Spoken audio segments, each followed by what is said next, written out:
오늘 말씀을 보면 드보라가 노래를 하고 있습니다.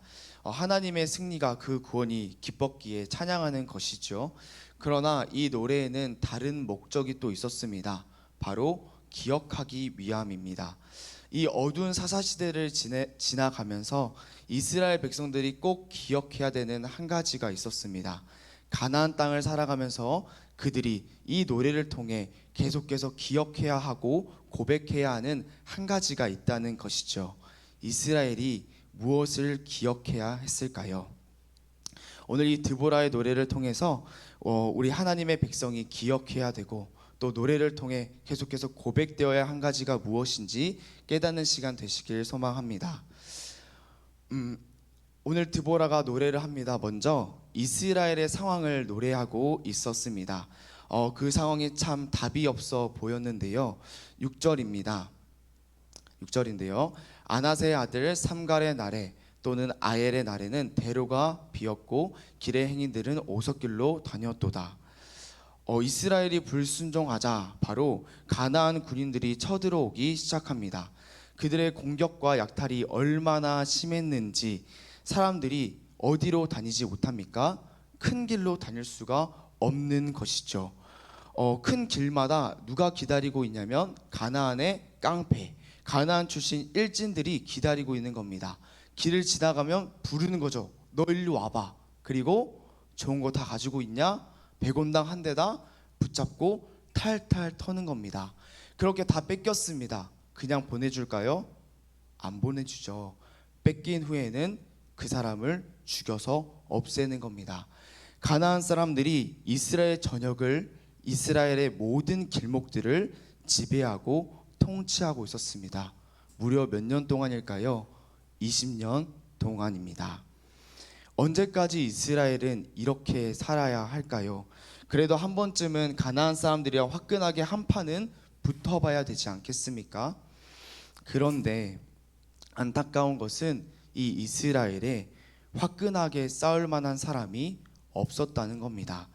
7절인데요. 제가 읽겠습니다. 이스라엘에는 마을 사람들이 그쳤으니 나 드보라가 일어나 이스라엘의 어머니가 되기까지 그쳤도다. 아멘. 가나안과 싸우려는 남자가 있었을까요? 없었을까요? 없었다는 거죠. 단 한 사람도 없었습니다. 그래서 결국 누가 일어나야 했습니까? 한 여자 드보라가 일어나야 됐던 거죠. 싸울 남자가 없어서 드보라가 일어났습니다. 드보라는 어떤 여자였을까요? 그는 평범한 가정주부입니다. 사사기 4장 4절에서 이렇게 드보라를 소개합니다. 그때에 라비돗의 아내 여선지자 드보라가 이스라엘의 사사가 되었는데 싸울 남자가 없어서, 싸울 대장부가 없어서 가정주부가 대장으로 나온 겁니다. 우리 여기 앉아 계시는 권사님이, 앉아 계시는 여자 집사님이 대장으로 나온 겁니다. 누가 없어서요? 남자가 없어서. 양요한이 무서워서 도망간 거예요. 그래서 권사님들이 대장으로 일어나신 거죠.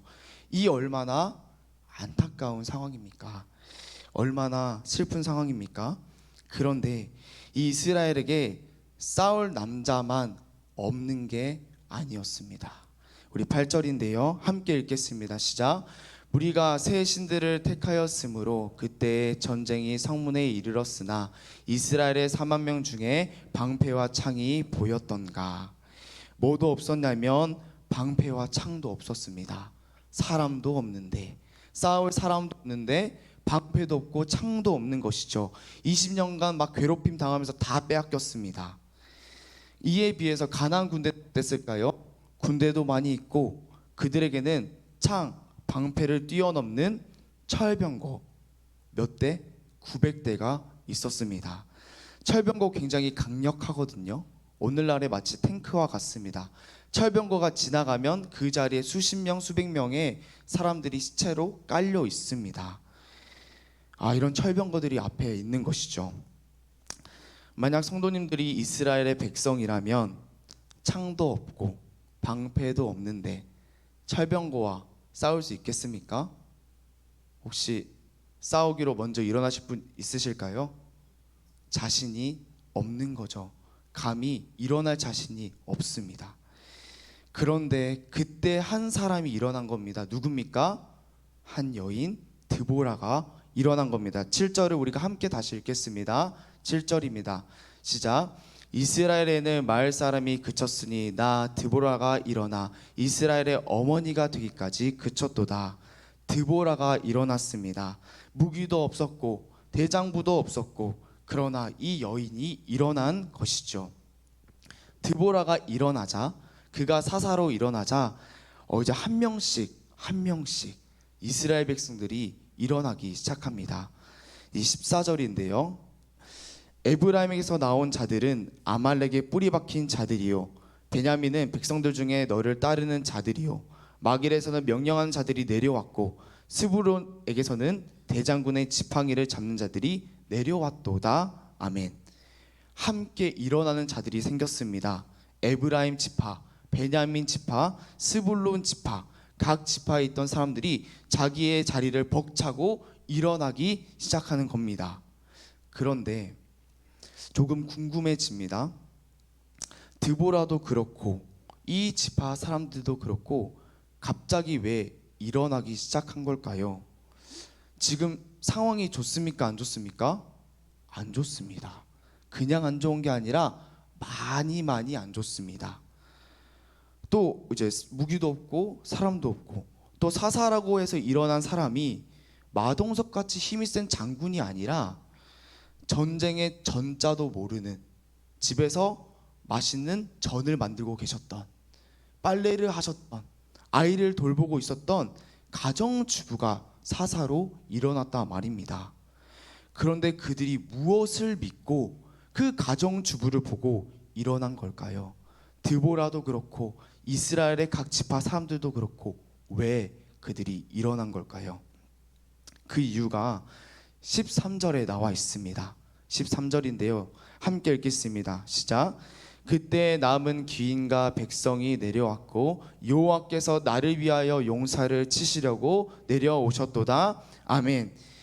누가 지금 내려오십니까? 여호와 하나님이 내려오십니다.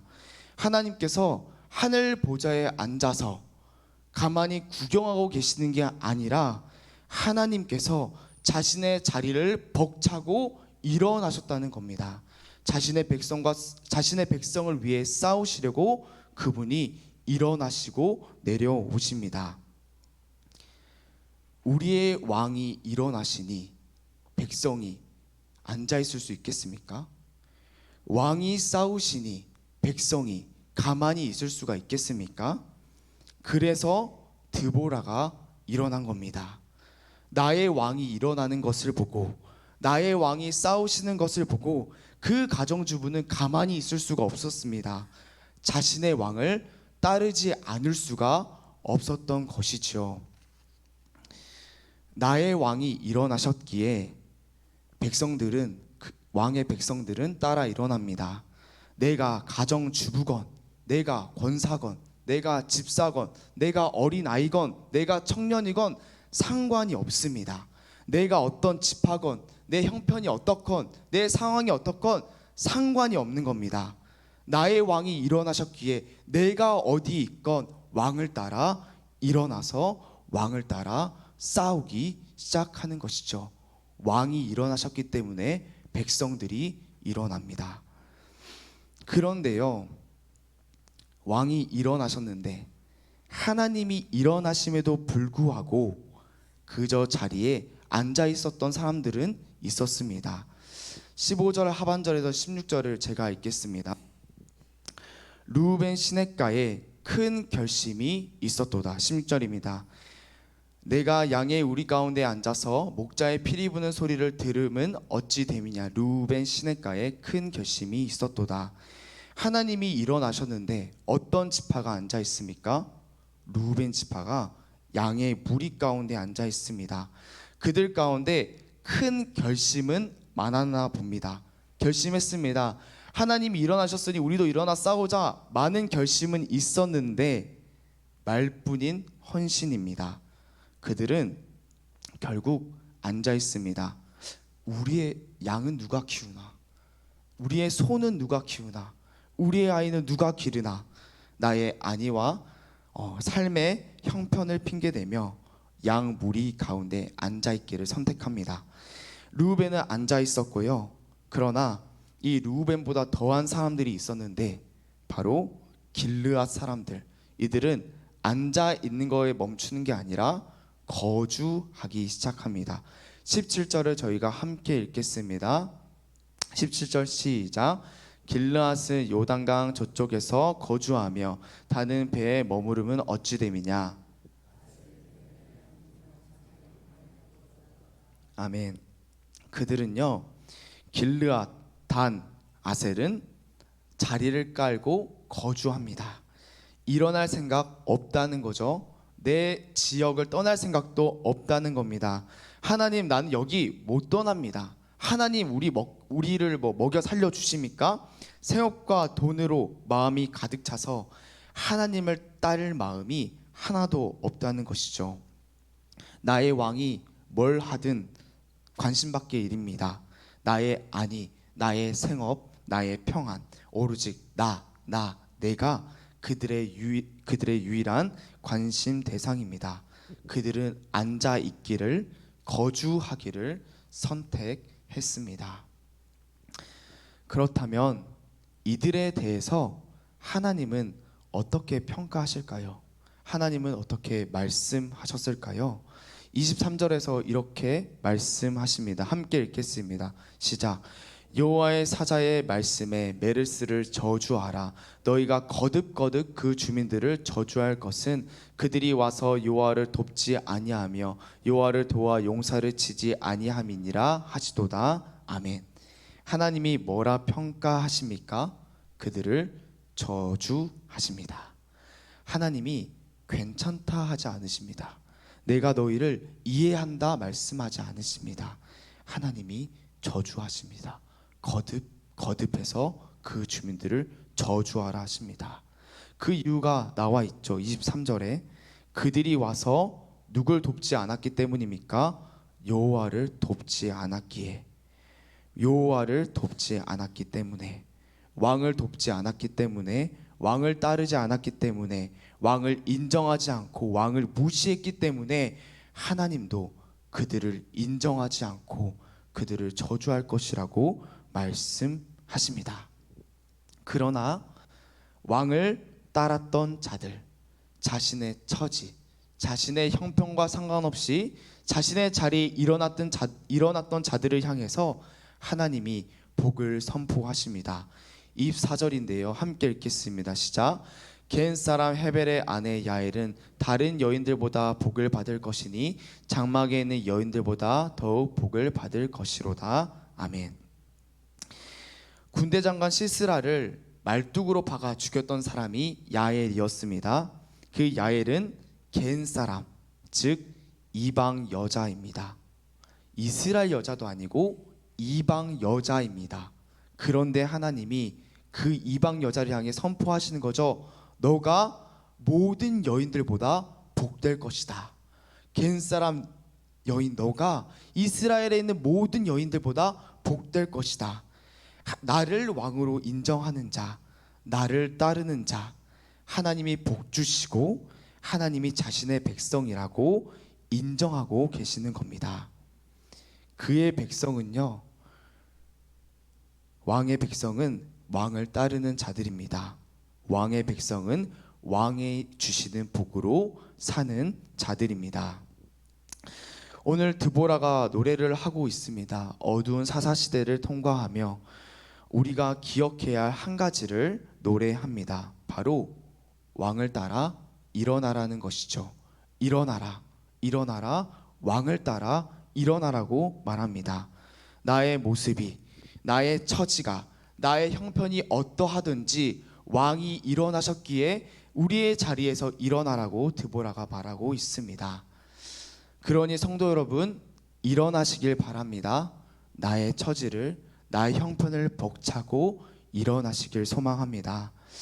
우리의 왕이요, 우리의 왕이 우리의 필요를 모르시는 분이 아닙니다. 필요를 아시고 능히 채우실 수 있는 분이십니다. 그래서 예수님이 말씀하십니다. 너희는 먼저 그의 나라와 그의 의를 구하라. 그리하면 모든 것을 더하시리라. 걱정 말고 따라오라고, 일어나라고 말씀하십니다. 나의 평안, 나의 안위, 나의 문제 때문에 이 땅에 거주하기를, 이 땅에 털썩 주저앉기를 선택하는 것이 아니라 오늘도 우리의 왕을 따라 일어나기를 선택하시는, 하늘의 복을 사모하고 왕의 시선을 두시기를 선택하시는, 순종하며 복음의 능력으로 살아내기를 선택하시는 우리 모든 성도님들, 주의 백성, 주의 자녀 되시기를 소망합니다. 우리 함께 기도하시겠습니다. 하나님, 저희가 오늘 주신 말씀을 기억하며 일어나겠습니다. 나의 문제, 나의 형편, 나의 처지 가운데에 덜썩 주저앉는 것이 아니라 벅차고 일어나겠습니다. 또한 하나님을 인정하겠습니다. 모든 상황 속에서 나의 왕되심을 인정하겠습니다. 오늘도 하나님이 주시는 복을 받으며 그 복으로 살아가는 주의 백성이 될 수 있도록 우리에게 힘을 더해 주시고 강한 손으로 붙들어 주시옵소서. 예수님 이름으로 기도드렸습니다. 아멘.